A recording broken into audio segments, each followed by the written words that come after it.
Teenage Mutant Ninja Turtles, issue number 53 from Mirage Comics. City at War, part 4 of 13. This came out November 1992. Cover art is by A.C. Farley. Story is by Kevin Eastman and Peter Laird. Script was also by Peter Laird. Well, actually, it was by Peter Laird and Jim Lawson.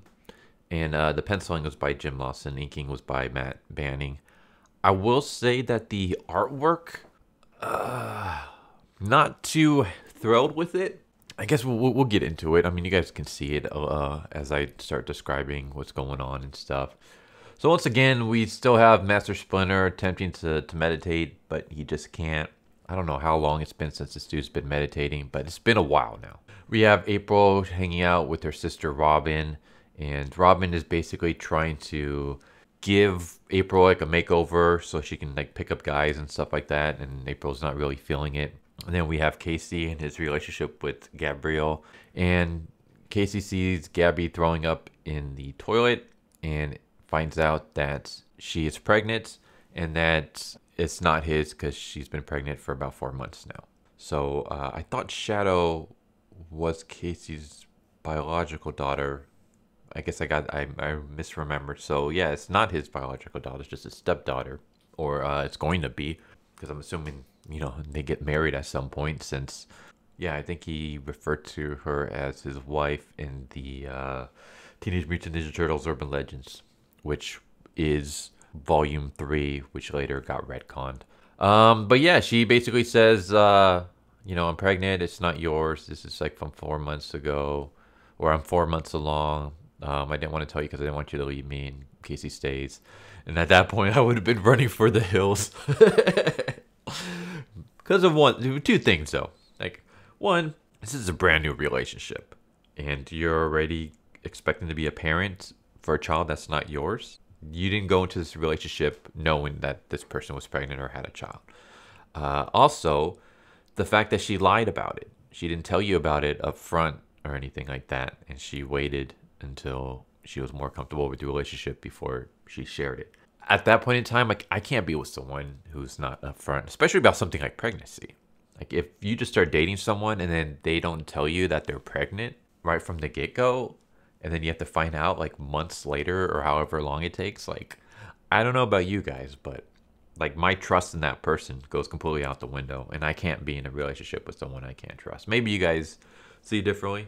I don't know why I'm talking about this subject, but I don't know. For me, if I was Casey, I would have been running for the hills. Like it might seem like a dick move, but like I'm not, you know, like, you lied to me, or at least you withheld the truth from me. Now, like, you expect me to raise someone else's kid in a relationship that we just started, and I had no idea that you had a kid. We see the old man again. He's recovering in the hospital. When I say the old man, I'm talking about the old man who lived above the sex shop that the Foot Clan blew up. Why they were blowing up a sex shop, who knows? You would think if they wanted to cause like chaos and stuff, you would probably hit a bigger target.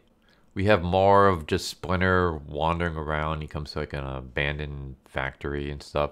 And then we cut to the chaos in New York, where we have the Turtles, the Foot Clan, the giant robots, the cops, and the elite ninja also joining the fray. So it's just basically what they later describe as a maelstrom of violence. And here is where the art does not do it for me.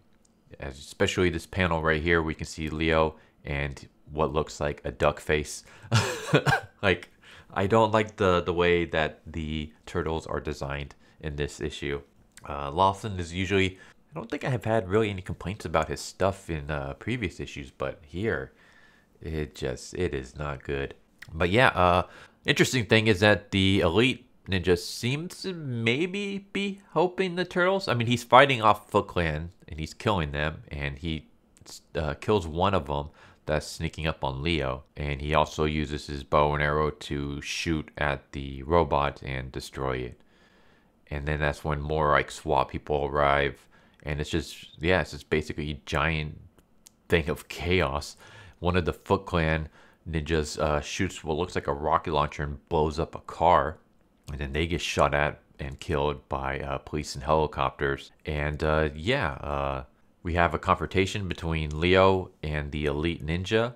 And as they're staring at each other, the elite ninja kills more Foot Clan that are like nearing them, and then he throws down a smoke bomb and disappears. And then that's when Leo's like, all right, like we got to get out of here. So all the turtles start taking off, and as they're hiding, they see a dead body. They see like an innocent person who was killed in the crossfire. So the turtles, they huff it on foot, and they basically go and lie low, and they're just kind of like, you know, what the hell are we doing, man? Like, what did we just get ourselves involved with? We shouldn't have been there. We just seem to have escalated the situation. We're in over our heads. We have no idea what the hell we're doing. And then we cut to Tokyo, Japan, where we see this woman, and she is watching all the chaos happening on the news. And this other guy shows up, and he's like, you know, the situation is at crisis level. We should act immediately. And the woman says, I agree, activate all the troops. It is time. And that's how it ends. So, yeah, we'll see where that goes. I don't know who this woman is. My guess is maybe that's Karai. I believe she's like part of the, whoever this woman is, she's part of the Japan version of the Foot Clan, the Japanese branch. Maybe this elite ninja is also part of the Japanese branch. I don't know, but I think that might be Karai, but until it's confirmed, I don't know who she is. This is just my guess. But yeah, this issue was a good second half. I don't know. I don't want to say boring, but just kind of okay first half.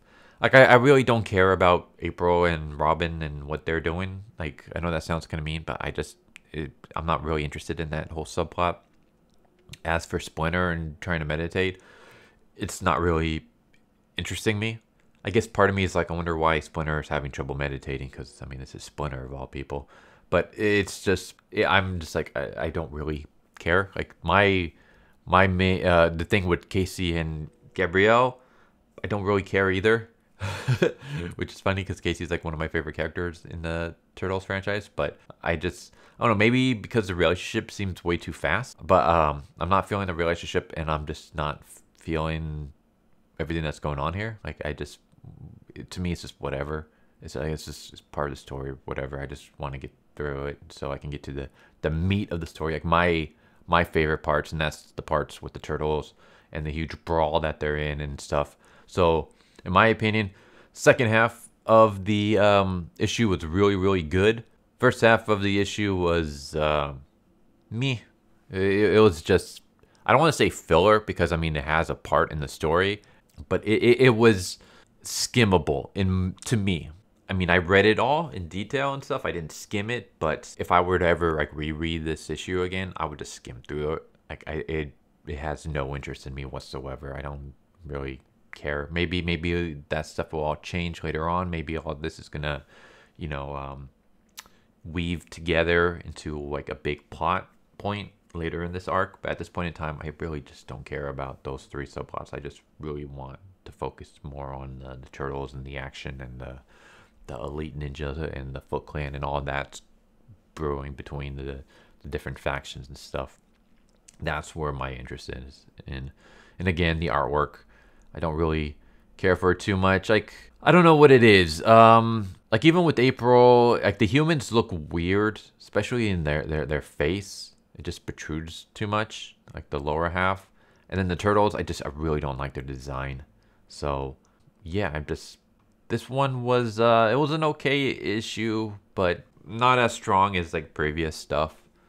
But yeah, there you go. I don't know. You guys tell me what you think. Do you guys like the artwork for this? Or, like, I personally, I want Eastman and Laird to just do the artwork. I want them to do the rest of the stuff, not just the story. And, you know, this, but I want them to do the story, the scripting, and the artwork. I don't know. Maybe that's too much trouble to ask for guys who, you know, on their own series to you know, draw your own series. But yeah, like, I want to see their stuff. But anyways, there you go. Issue number 53 of Teenage Mutant Ninja Turtles Volume 1, City at War, Part 4, 13. This came out November 1992. So yeah, I hope you guys enjoyed the video. I would like to hear your guys' thoughts about this, and whether you guys agree with my points or not. Yeah, I just kind of want to hear what you guys think. And yeah, I hope you guys are enjoying the series, and I hope to see you guys next time. Take care, everybody. Later. So what'd you guys think of that video? I hope you guys enjoyed. If you guys haven't already, please subscribe, hit that bell for a notification, leave a like if you enjoyed the video. And if you didn't enjoy the video, thank you for watching it this far, and I hope the next video is more to your liking. Feel free to check out the playlist that you guys see, and I hope to see you guys next time. Later.